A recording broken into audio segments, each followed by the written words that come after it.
côté du mariage sommeille le divorce. On comprend bien Oscar Wilde qui dit « Le mariage est la cause principale de divorce ». Il a bien raison. S'il n'y a pas de mariage, il n'y a pas de divorce.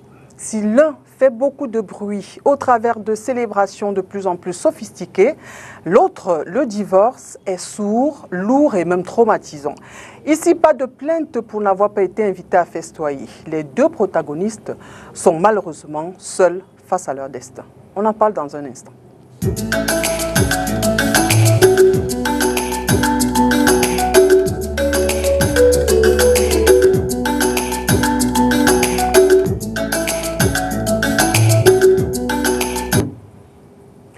Mesdames et messieurs, bienvenue. L'émission C'est tout droit. Le programme se propose d'apporter des réponses aux questions de société à travers le regard des hommes de loi. C'est le divorce qui nous intéresse aujourd'hui.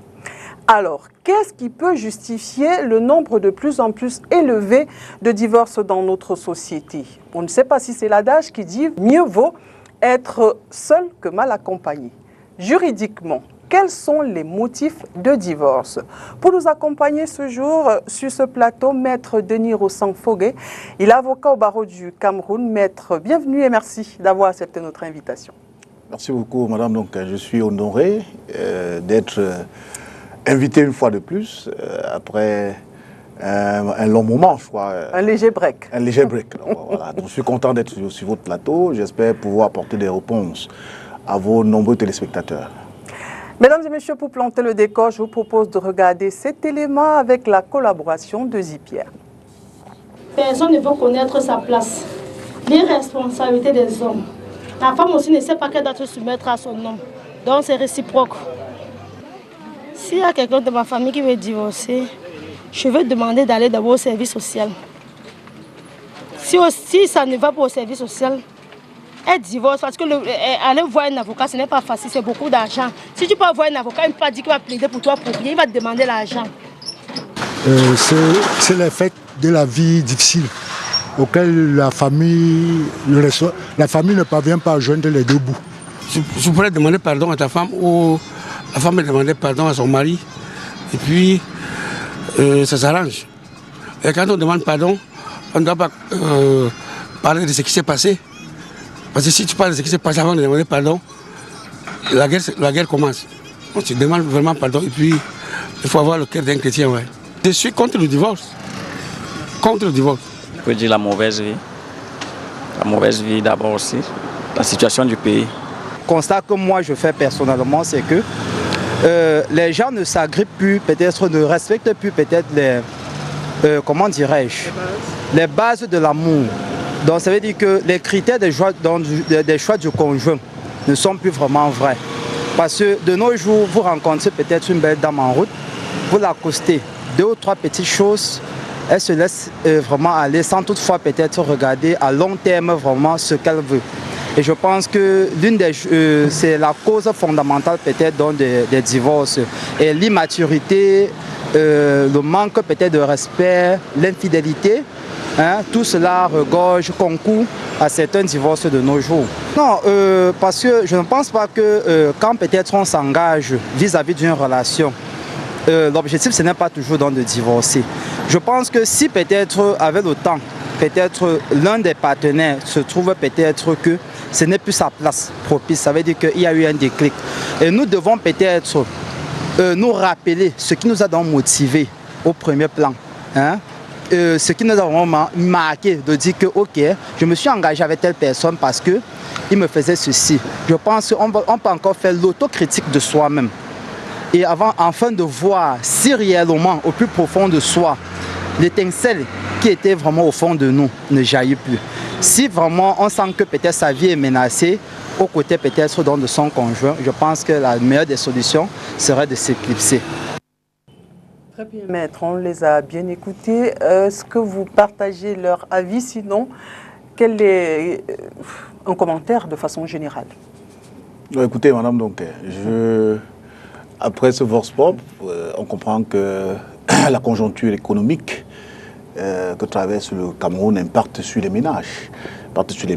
Vous n'avez qu'à voir qu'après ce résumé, on ne dénombre pas véritablement les causes de divorce. On voir plutôt les motifs économiques qui font à ce que les couples se séparent. Et comme quelqu'un l'a si bien dit, l'affection, c'est-à-dire l'amour, qui est le premier critère qui doit permettre à deux personnes de se mettre ensemble, aujourd'hui est pratiquement quantifié. C'est-à-dire que aujourd'hui, c'est pratiquement l'affectio societatis, ce qu'on voit dans les sociétés. Aujourd'hui, des gens se mettent en couple parce que vous avez un certain apport pour lui permettre certainement de survivre. C'est la raison pour laquelle vous voyez que nos tribunaux sont aujourd'hui bondés des demandes en séparation de corps et des demandes en divorce.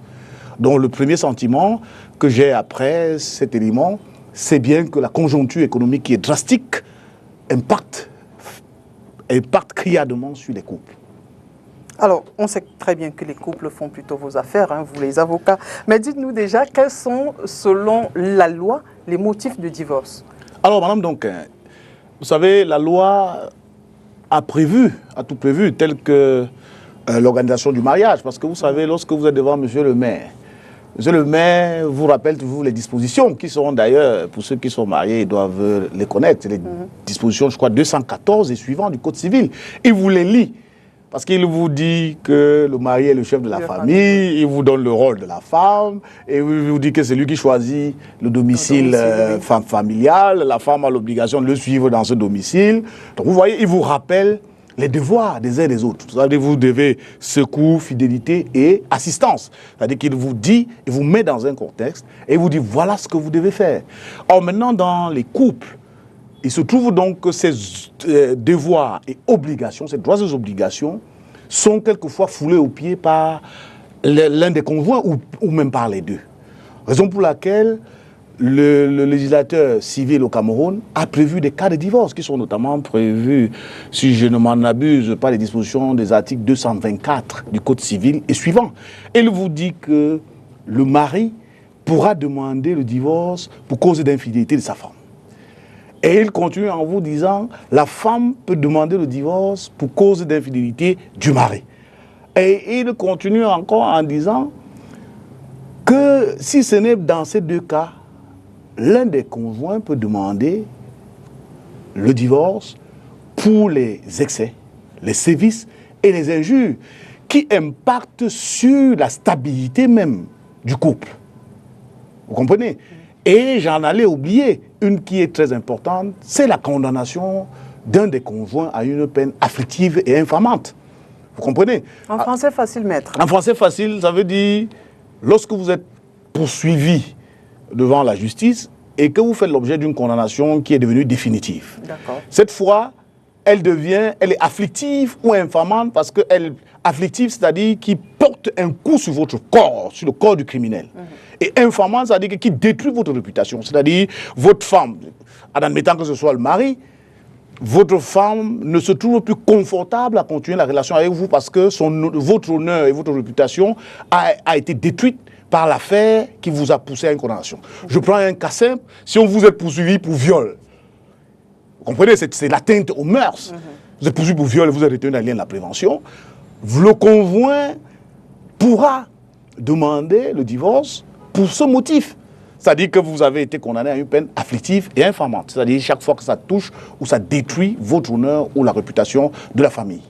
Donc, ainsi résumé, en gros, les motifs de divorce. Parce que lorsque nous allons voir les cas d'excès, d'injures, on va voir ce qui rentre dans les injures. Parce que quand on dit injure...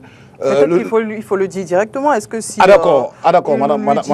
Elle est trop grosse aujourd'hui, elle peut décider, oui, il m'a dit, j'ai trop pris de poids. Et... Donc voilà, les injures ici, comme son nom l'indique, c'est une somme de frustration. D'accord. Une somme de frustration. Vous savez, le législateur, lorsqu'on va dans la jurisprudence et autres, on admet dans les injures, par exemple, la non-consommation du mariage. Ah, d'accord. Ah, vous comprenez? La non-consommation du mariage, par exemple. Si vous ne consommez plus le mariage, ça veut dire que ce mariage n'existe plus. Et que ce soit dans la coutume ou dans le droit civil, cela c'est une injure. Okay. Vous comprenez? Et maintenant, comme vous l'avez si bien dit, on a également des injures qui sont, je vais dire, au sens premier du terme. C'est-à-dire que vous êtes frustrés tous les jours. Hein, vous êtes frustrés tous les jours. Et allez savoir, parce que les injures aussi, les excès, les sévices, comme on dit sévices, c'est-à-dire qu'il y a des bastonnades. C'est-à-dire que si vous êtes devenu un tam-tam pour votre mari, ou bien pour votre femme, parce que il ne faut pas croire qu'il n'y a pas. Se fait aussi, voilà, qu'il n'y a pas des hommes battus. Donc ça, il faut penser aux hommes battus. Il devrait dénoncer. Mais voilà, il devrait dénoncer.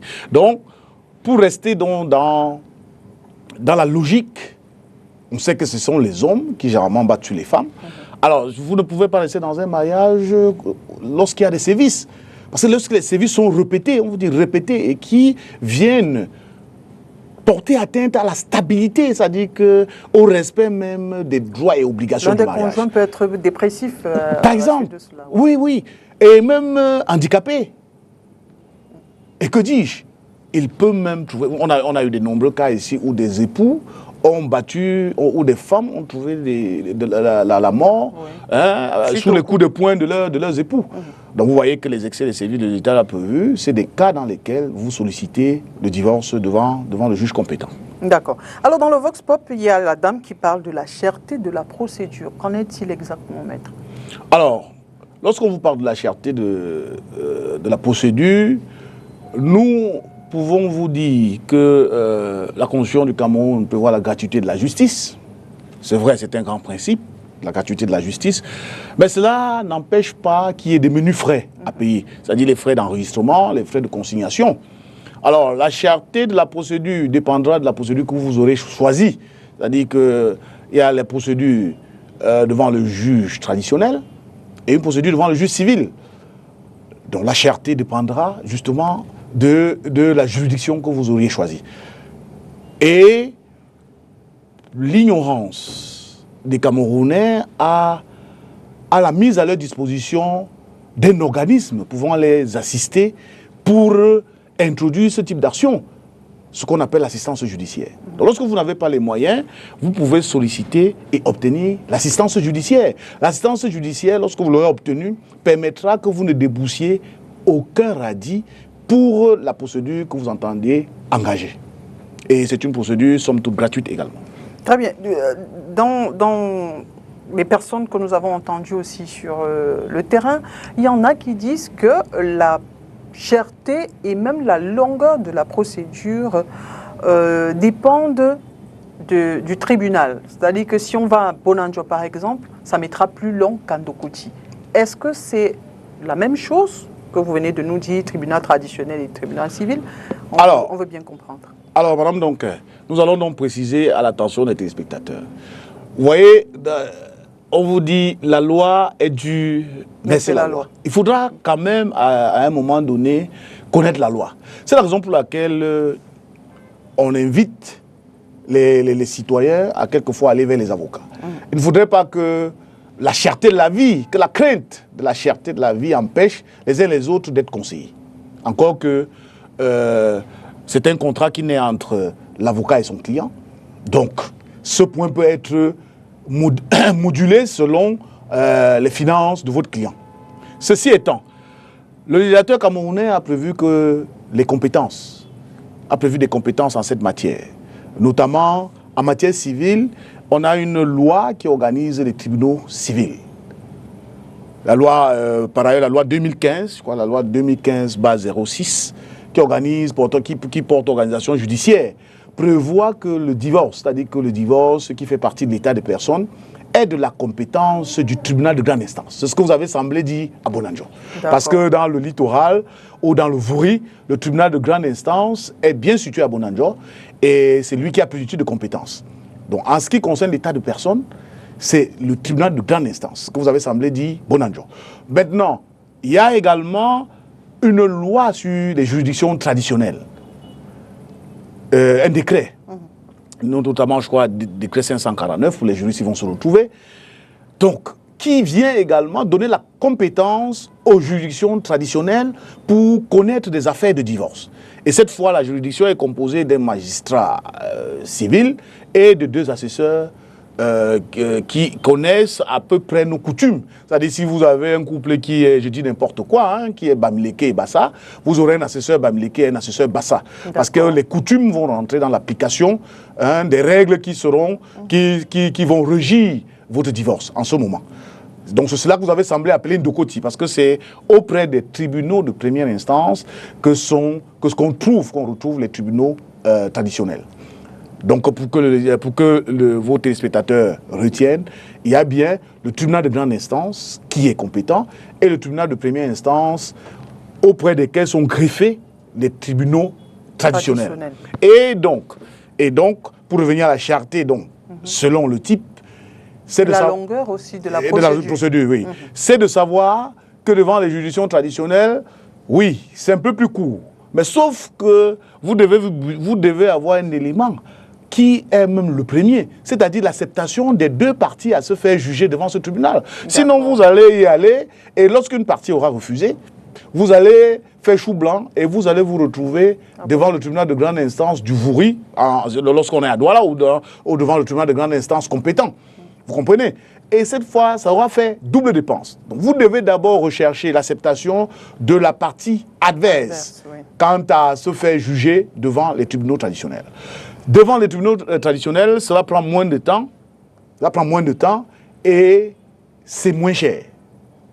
Seulement, la sécurité qui tourne autour des mesures provisoires ne sont pas respectées. Vous comprenez? Parce qu'il y a des mesures provisoires qui doivent être prises lorsque un couple vole en éclat. Or, seul le tribunal de grande instance, au travers de son juge conciliateur, peut prendre ces mesures. C'est la raison pour laquelle on vous dit, devant le juge civil, il est plus cher. Il est plus cher parce que devant le juge civil, nous avons deux phases. La première phase, c'est la phase de conciliation. Vous savez, le mariage est une institution qui est protégée par l'État parce que c'est le noyau. C'est le noyau, c'est à partir de la société. C'est à partir de là que partent les citoyens qui vont former le Cameroun de demain. Donc, étant une institution protégée, l'on ne peut pas s'amuser à accorder le divorce au premier venu. Raison pour laquelle on a mis sur pied ce juge conciliateur. Ce juge conciliateur qui a pour devoir de vous rapprocher, c'est-à-dire de comprendre les raisons pour lesquelles vous en êtes arrivé à la demande de divorce et de voir si on peut apporter une solution. Et quelquefois, moi-même en tant qu'avocat, j'ai eu un ou deux dossiers dans lesquels les parties se sont réconciliées. Et ce n'était pas mauvais. C'était pas mauvais malgré le fait que nous avions derrière des honoraires que nous escomptions. Mais c'était pas mauvais. Nous étions contents parce que les enfants n'allaient pas souffrir de la séparation des parents. Alors, devant le tribunal de grande instance, une fois de plus, c'est cher parce que après, lorsque le juge ayant tenté cette conciliation et qui n'a pas pu recoller les morceaux, il vous autorise cette fois à poursuivre votre demande en divorce devant un juge de fond. Et c'est ce juge de fond qui devra prononcer le divorce entre vous.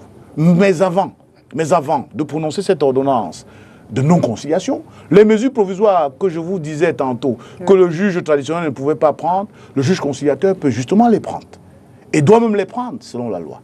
C'est-à-dire, il doit parler du domicile, qui garde le domicile, qui s'en va du domicile. Est-ce qu'il y a des frais de première installation pour celui qui va du domicile? Qui s'occupe de la garde des enfants? Parce qu'il y a des enfants. On va pas diviser les enfants comme on avait demandé à Moïse. Vous comprenez? Il y a la garde des enfants, il faut statuer sur la garde des enfants. Il y a la pension alimentaire. Vous savez, les enfants ont besoin de continuer à vivre malgré le divorce des enfants. Et c'est comme ça que le juge, dans ces mesures provisoires, devra condamner l'époux qui a plus de moyens à payer une certaine pension alimentaire pour que les enfants puissent vivre au quotidien. Et même s'il a raison? Vous savez, s'il a raison, on lui donnera la garde. D'accord. Vous comprenez? Ou alors, inversement, selon l'âge des enfants, parce que vous savez, les enfants sont toujours plus à l'aise avec leur mère. Oui. Donc, quelquefois, même s'il a raison, c'est son obligation. Oui. C'est une charge qui lui incombe. Vous comprenez? Ce n'est pas parce que vous avez obtenu le divorce que vous cessez de pouvoir à l'entretien et à l'éducation de vos enfants. C'est une obligation légale, même si vous avez raison ou si vous avez tort. On vous condamne à payer une pension alimentaire par mois. Vous devez verser. En dehors donc de la pension alimentaire, il y a également pour les femmes qui parlaient de la cherté de la vie, une provision que parfois, lorsque vous n'avez pas d'argent, j'ai parlé tantôt de l'assistance judiciaire, lorsque vous saisissez le juge, vous avez la possibilité de demander à ce que votre époux, qui est nanti, plus que vous supporte les honoraires et les frais de la procédure que vous avez engagés. Et le juge, dans son impérium, a la faculté de condamner justement l'époux qui est nanti à rembourser l'ensemble des dépenses effectuées par l'époux désœuvré pour obtenir le divorce. Alors, maître, on le sait, il n'y a pas de divorce par consentement mutuel au Cameroun, c'est bien cela? C'est bien cela, madame Donquin. Alors, que se passe-t-il si l'un des partenaires refuse de divorcer? Alors, pour rappeler à nos téléspectateurs que le divorce, c'est vrai, notre pratique processuelle vient de la France. Et puis le droit napoléen que on applique. C'est là-bas, en ce moment, qu'il y a ce qu'on appelle le divorce par consentement mutuel. C'est-à-dire, lorsque vous voulez divorcer, vous allez simplement devant un notaire ou un avocat, vous paraphez votre contrat et ensuite qui est homologué devant un juge. Mais au Cameroun, comme l'État est jaloux des mariages, c'est-à-dire qu'il est protecteur des mariages, c'est la raison pour laquelle le ministère public, ce qu'on appelle le ministère public, c'est-à-dire le représentant de l'État, le gardien de la loi, intervient dans le rendu des décisions de divorce parce qu'il doit vérifier effectivement qu'il y a une cause qui est prévue par le législateur camerounais pour la prononciation du divorce. Alors, le mariage est un contrat qui donne lieu à un consentement. Sauf qu'au moment de la dissolution du mariage, que ce soit le juge traditionnel, que ce soit le juge civil, il devra rechercher la faute de l'un des conjoints. Raison pour laquelle, au Cameroun, on ne parle pas de divorce pour consentement mutuel, mais on parle de divorce pour faute. Je vous l'ai dit à l'entame de notre échange ici aujourd'hui, qu'il y a des causes. Donc on ne peut pas dire je ne l'aime plus. Non. L'amour, le manque d'amour ne fait pas partie. Sauf si vous considérez le manque d'amour comme une injure ou un sévice. Parce qu'il n'y a pas de brutalité. Vous comprenez? Donc, aujourd'hui, Dura lex, sed lex, le législateur camerounais l'a enfermé dans un certain nombre de causes. Je vous l'ai dit, la fidélité ou l'infidélité, le manque de secours, le manque d'assistance. Vous comprenez? La non-contribution aux charges du ménage. Vous comprenez? La non-consommation du mariage, les excès, les sévices. Ça, je vous l'ai dit. Donc, le juge va se contenter de vérifier effectivement si l'une des obligations du mariage a été violée. Et c'est en ce moment qu'il pourra prononcer le divorce au tort soit exclusif du conjoint qui aura fait la faute, soit au tort partagé si les deux ont évidemment commis une faute. Donc vous voyez que la jalousie de notre État qui protège son noyau, le noyau familial qu'est le mariage, ne fait pas en sorte qu'aujourd'hui on puisse admettre dans notre environnement un divorce par consentement mutuel. Alors, maître, est-ce que l'un des conjoints peut divorcer à l'insu de l'autre? Écoutez, madame Donquin, la procédure au Cameroun est une procédure contradictoire. Contradictoire parce que vous devez informer votre conjoint de ce que vous avez introduit une demande en divorce. C'est la raison pour laquelle, lorsque vous êtes en matière civile, l'assignation lui est délivrée dans le délai d'ajournement. Les juristes comprennent ce que ça veut dire. C'est parce qu'il y a un certain délai que vous devez donner au conjoint qui est convoqué pour préparer sa défense. C'est pour ça qu'on appelle le délai d'ajournement. Je ne veux pas mettre, vu le temps que nous n'avons pas, à l'étaler ici. Mais lorsque vous êtes dans le même ressort, le ressort de la Cour, prenons l'exemple, nous sommes à Douala, le siège est civil à Douala. Si nous sommes dans le ressort de la Cour d'appel du littoral, vous devez lui donner l'assignation dans le délai de 8 jours. Parce que dans ces 8 jours, ça va lui permettre de préparer sa défense. Vous comprenez? Alors, lorsque c'est contradictoire, on vous informe. Sauf que lorsqu'on vous a informé, vous pouvez ne pas venir. Lorsque vous ne venez pas, nous constatons simplement que vous n'êtes pas venu. Et cette fois, le juge ne rend donc pas une décision contradictoire, il rend une décision par défaut. C'est-à-dire une décision par défaut veut dire une décision qui admet comme voie de recours première l'opposition. L'opposition parce que vous n'avez pas comparu, vous n'avez pas été présent pour faire valoir les arguments, vos arguments de droit, vos arguments de défense. On vous permet donc, selon le type de juridiction que vous aurez choisi, les délais. Les délais sont différents selon la juridiction que vous aurez choisie. Donc, on vous donne l'opportunité de revenir devant le même juge pour faire valoir vos droits. Et pour protéger davantage ces personnes, on vous dit que le délai d'appel n'est ouvert qu'à compter de l'expiration des délais d'opposition. C'est-à-dire, ça vous force, vous qui avez eu la décision de divorce, à informer votre conjoint et à le mettre dans la possibilité d'exercer cette voie de recours qu'est l'opposition. Pour qu'après, vous alliez obtenir le certificat de non-opposition, le certificat de non-appel et ensuite votre votre copie grosse. Et ensuite, vous pouvez, comme beaucoup vont au Canada, ou vous remarier, ou aller au Canada, ou reprendre entièrement votre vie. Mais, il faut le dire pour le déplorer, Madame Donquin, il y a des couples dans lesquels, par tricherie, avec l'aide de quelques brebis galeuses dans le corps de la justice, réussissent à obtenir des décisions comme celles que vous avez indiquées. C'est-à-dire qu'à l'insu de l'autre, ils les obtiennent et même les exécutent. Et c'est au moment de l'exécution que vous vous rendez compte. Et quelquefois, avec la rédaction du magistrat qui aura rendu la décision, quelquefois les délais... Parce qu'il ne faut pas oublier que même nos huissiers ne nous aident pas parce qu'il y a également des notifications qui sont faites à poteau. Ils vous font des notifications, ce qu'on appelle une notification à poteau. On fait croire que l'acte vous a touché, pourtant ça ne vous a pas touché. Ouais. Le magistrat qui n'est pas sur le terrain, lui, il tranche et il juge avec les pièces, avec les documents qui lui sont produits. Alors lorsque vous lui produisez des documents comme quoi votre épouse ou votre conjoint a reçu les documents, il rend la décision conformément aux documents qu'il a en face de lui. C'est même la raison pour laquelle, quelquefois, des magistrats demandent de réassigner pour que la décision soit réputée contradictoire. Vous comprenez? Pour que, lors de l'exercice des voies de recours, que lorsque ces décisions donnent soit droit à l'ouverture de l'opposition ou de l'appel. Et probablement, lorsqu'on sera en appel, au pourvoi. Alors, on va y aller au pas de course, maître.